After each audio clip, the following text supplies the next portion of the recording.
This is Blair with Cora Medical, home of AED.us, and today we're going to go over how to change the pads and battery in the Physio-Control LIFEPAK CR Plus AED.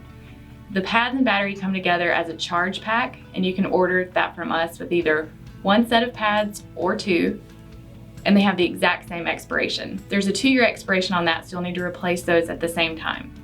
Now to remove the charge stick, you just push up, slide the stick out. The expiration date is listed on the charge stick here as well as on the pads, and like I said, the expiration date will be the same. Now to insert the new charge stick, you just line it up with the side and push in, and you'll hear it click.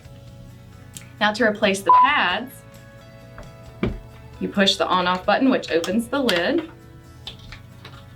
You pull out the cable.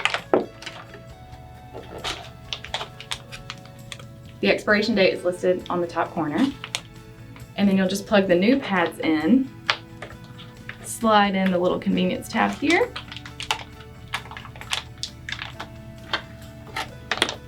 and close the lid. If you have any questions or if you want to go over purchasing options, please feel free to give us a call at 800-695-1209 or go online at www.aed.us. Thank you for watching.